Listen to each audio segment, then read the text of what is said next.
What's the deal, YouTube? What's going on?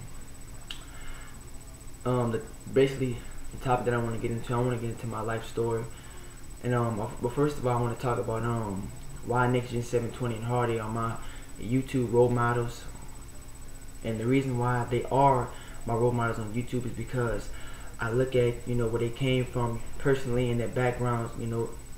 Even coming to YouTube, nextgen, 720, what Carter bought at 15. He did his time, and he's been huge, like he's been like a brother to me on YouTube. And hard8 has been fantastic because hard8, told me about his life behind in prison and selling dope and what have you. So these people really live the hardships of life, and they went through a lot. So that's why I look up to them as my YouTube role models, and those are those hard8 and nextgen are practically the only people I really mess with in this YouTube community. Even gaming wise, I look up to these guys because they really live the hardships, because hard times comes a lot. So let's get started about me. I'm gonna give you the full story, and if you don't like what I'm about to say, if you don't want it, you can go ahead and sub now. You can just only watch the video. But it was no fairy tale with me. Me just coming up 5 children in an apartment, and we had no support financially wise. Mom was practically like on welfare practically. We didn't have no money, we didn't have nothing. We were poor. Sometimes we didn't know where our next meal was gonna come from. Where was we gonna live? All these things. As time went on, because my dad wasn't around, because he loved drugs and all these things. I guess practically living a criminal lifestyle, and I understand that, and I'm not glorifying that. Him being a mixed martial artist and other things too, but living being a criminal, and everything. And I don't want to embarrass him or bring too much about him, but I'm just giving my life story. Not having an example, role model wise, because growing up, I listened to Tupac and Easy. I listened to people like them, and I really think about them because they really live the hardships, of the streets and just hard times.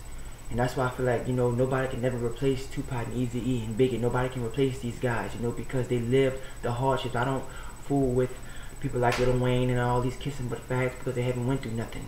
You should never speak on something that you have never went through.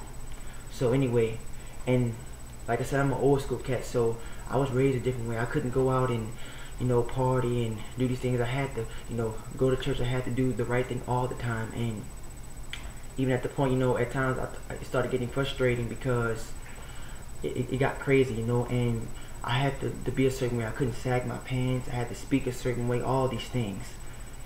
So it comes down to the point to where I end up getting hospitalized twice. And the first time I went where I was, because I did some time, I went to a form of a jail, but it was for people that was really just messed up bad, let's say that. And I saw people about to hang themselves and everything.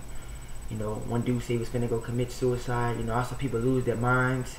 I had a little time left to live because none of the pills and stuff was working that the doctors were giving me. I was really going through hell because it was an impact on me, and they told me I should have died or I would never be the same again. But I fought through that, then I went back and did some more time, and I, saw people lose their minds. Again, I saw a guy pick up a knife and was about to commit homicide. He was going to kill one of the nurses, so to speak. I mean, it was crazy, really, really crazy. People losing their minds, all kind of crazy stuff. I'm a soul survivor, just coming out of that, I really am. And it was nothing. I'm not acknowledging, I'm not being proud of any of that junk, because I stayed in trouble. I was always angry. I was always getting in fights. I mean, there were times I had to, I didn't know what I was gonna be. I didn't know where I was gonna be able to live. Any of these things. My mom had this sad look on her face. It really was some hard times, and I'm not trying to trying to say like I know other people have had it bad too, but I mean it was an impact because it was twice, and the thing about it was, dude's finna go hang himself, and I saw these people just lose their mind, like they were just plain up just wild. And the little time that I had, all I could do was keep a Bible, that's all I could do.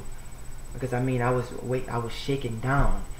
I did some time. I did what, first time it was a good bit of time. Then the second time it was about, I did some more time, you know. I did about let's just say I did some time, you know, and I had to really think, because I was thinking about when I was in the beds in these places and how cold it was, and you know how I was just petrified, you know, because I didn't know if I was gonna make it or not. And when I saw the dude pick up a knife and was about to, you know, do it, you know, they had to really hold him back because they got him in and they didn't know how he got the knife in, you know, his possession. He had it under his shoe, and I mean it was crazy, you know. People just flipping out, and you know, not only that, you know, seeing my mom get shot at a young age, you know, and she should have been dead. I mean, it's been a lot of crazy things, and there is no, I'm not honoring none of it. My dad loved drugs and everything else, you know. He lived a criminal lifestyle, you know, and you know, he didn't live, you know, he did time in prison, you know, Tijuana prison, all these different places he did time with, you know, because of his anger, you know. And this was so bad that what people didn't think, the doctors and everything, didn't think I was gonna know how to read. They put all that down. He was never gonna know how to read, write, dress himself, none of that. He's always gonna be this way, and he gonna die, you know.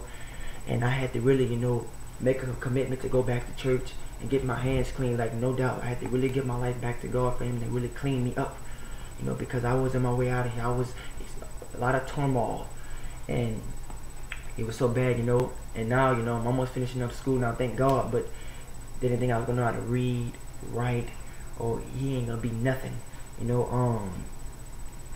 And when you're going through hard times, I just want to encourage you, you can make it through the struggle. It's been a lot of pain, you know, a lot of pain. They so claim that they said I was hearing voices and all this junk, and I mean it got bad, you know. I didn't know where it was coming from, and I'm beyond all that now, because like I said, I'm an old soul cat. I'm a thinker. I learn from my mistakes, you know. I'm not like the generation being disrespectful. I have respect for things, you know. I respect my elders, you know.